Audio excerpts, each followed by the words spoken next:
Bonjour à tous.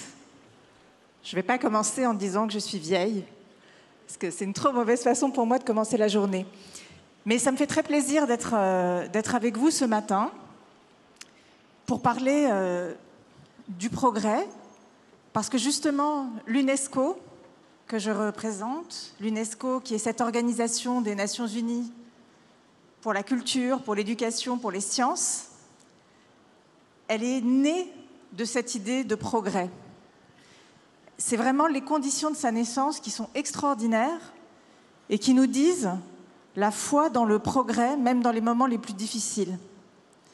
Il faut se reporter en plein milieu de la Seconde Guerre mondiale, 1942.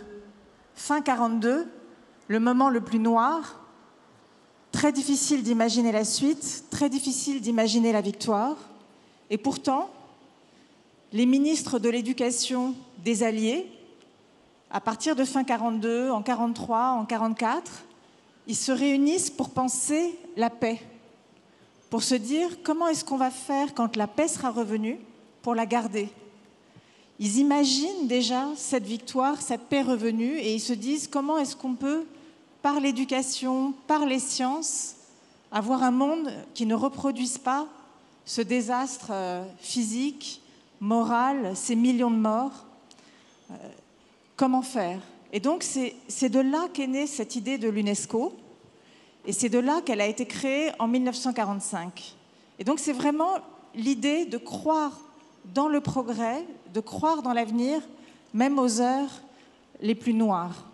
Et d'ailleurs, c'est une grande fierté pour la France, qui a réussi à obtenir que le siège de l'UNESCO soit à Paris.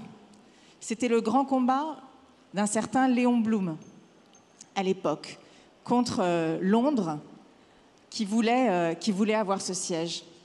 Mais donc, le premier directeur général de cette organisation, un de mes illustres prédécesseurs, était un scientifique britannique, le professeur Julian Huxley, qui lui-même avait une foi absolue dans le progrès scientifique. C'est même un des penseurs du transhumanisme, et on est en 45-46. Et donc on voit bien que cette idée de progrès, elle est au fondement de l'UNESCO, qui aujourd'hui rassemble 194 États et qui coopèrent en matière de culture, en matière d'éducation, en matière de sciences, d'information. Mais ce n'est pas n'importe quel progrès. Et c'est ça dont je voudrais surtout vous parler. Ce professeur Huxley, peut-être le nom vous est familier, parce qu'il avait un frère. Son frère, c'était Aldous Huxley, celui qui a écrit Le meilleur des mondes, ce Brave New World, qui était la dystopie où on imaginait tous les effets terribles du progrès scientifique.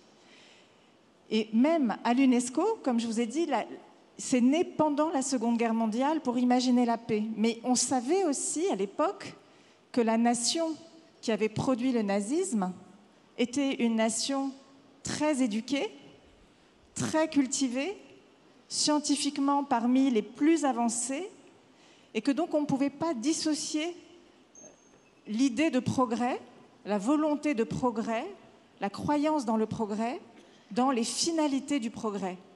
Le progrès, pourquoi faire? Le progrès, avec quelles conséquences pour la société? Comment faire que le progrès nous serve tous collectivement et non pas quelques-uns et puisse se transformer dans ce projet funeste qu'a été le nazisme. Et donc c'est l'autre volet important pour nous et qui est au cœur de ce projet qu'est l'UNESCO, qui est l'éthique, qui est le progrès, pourquoi faire, qui est comment le progrès sert l'intérêt général.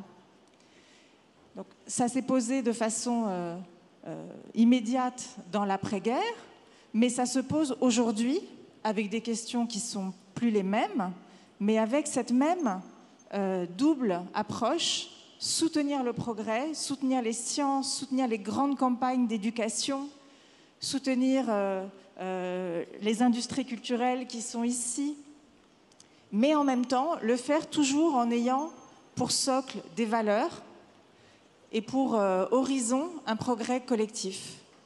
Et un exemple que je voudrais citer, parce que je pense qu'il vous parlera aussi directement. Ça veut dire, par exemple, en matière scientifique, aujourd'hui, c'est soutenir le progrès, mais aussi l'éthique des sciences. Ça veut dire, par exemple, soutenir les carrières scientifiques des femmes.